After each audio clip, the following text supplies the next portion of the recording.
Breaking tonight, freedom in socialist Venezuela is increasingly imminent. Reports tonight that the Russians are showing much less interest in lending to a dictatorship that's never going to pay them back. And tonight, my sources tell me Nicolas Maduro is looking to call for elections and possibly to negotiate some kind of exit. The president's sanctions on Venezuela, they have choked Maduro and they have choked his cronies. And tonight, the only solution for him is to leave. That said, the second round of talks to end this political disaster broke down in Oslo, Norway, without any kind of agreement. So where do we go next? My next guest was Venezuela's former ambassador to the UN before Chavez and a former UN Security Council president, Diego Arria. And back with us, former Trump Deputy National Security Advisor, Katie McFarland. Good to have you both here. Diego, welcome.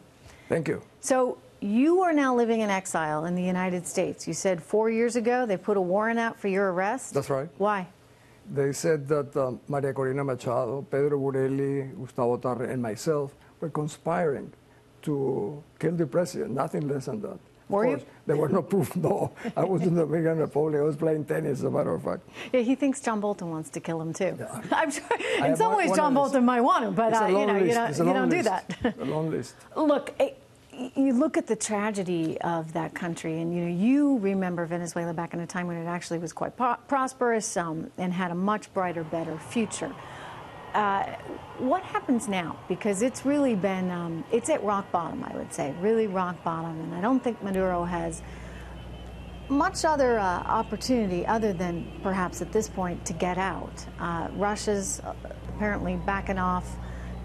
The Chinese, I don't know, I guess the Chinese are trying to help a little bit. Maybe the Iranians are trying to help a little bit. But, we were the #1 customer for their oil. 80% of their oil was all refined by us. We're out of the game. So where are they getting any money? We used to produce 14% of the United States oil consumption was here. Mm-hmm. But because I follow your show, mm-hmm.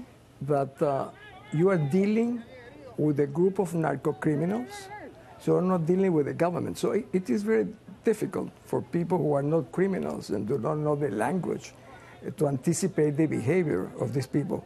I just said that to the Norwegians last week in Oslo. I said, you believe that you are dealing with the government. No, you're dealing with a mafia state that has morphed into a narco state. That makes it very, very difficult to deal with them. Mm-hmm. And the other thing is that people ask, what are the armed forces going to do? And I said, the armed forces are not peripheral to the regime. They are the regime. Mm-hmm. So for them to fracture, what has to fracture is the regime. And now you see all these players that are now involved in Venezuela, the Chinese, the Russian, the Turkish. Those are, let's say, more modest ones. But we have the Hezbollah, we have the Colombian guerrillas, we have the cartels. It's like one bad place, right? KT McFarland, Venezuela seems to be courting all of our enemies. Right here in our own hemisphere, right? I do believe that's a violation of the Monroe Doctrine. Yes. Well, the odd thing is that Secretary of State John Kerry in the Obama administration said that the Monroe Doctrine didn't matter anymore. The Monroe Doctrine says great powers are not going to be in our hemisphere. Trish, I do want to point out, though, what the ambassador mentioned. At the beginning of the Trump administration, we looked at Venezuela, and we recognized all the things he's said, that it's a narco state, but that the way to solve it is to, behind the scenes, have American influence, American money, but continue to encourage an internal revolutionary movement, a reform movement, but also to get Venezuela's wealthy neighbors to, as well, try to take the lead in what happens in that hemisphere. And that would be Colombia, that would be Brazil. Yeah, Brazil, Ambassador, Colombia. Do you see that happening? I mean, they really haven't been as forceful, perhaps, as Venezuela and Juan Guaido and folks like yourself would like, but are they inching in that direction?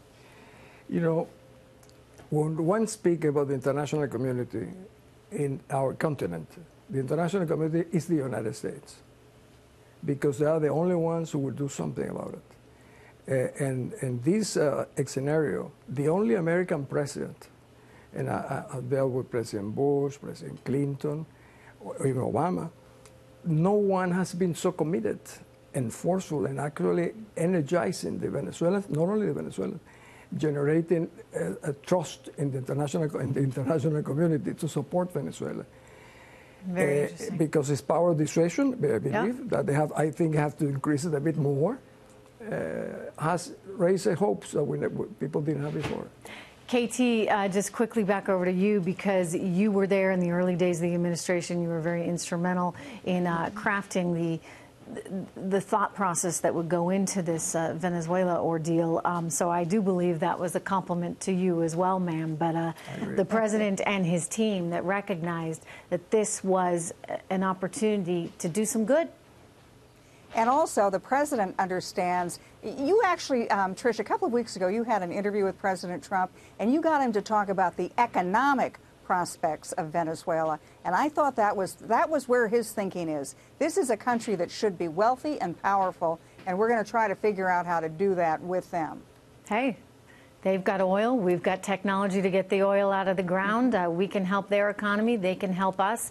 And we can have peace in the Western Hemisphere. Get the Chinese, the Iranians, and the Russians out. Diego, Katie, good to see you guys. Thank you so much.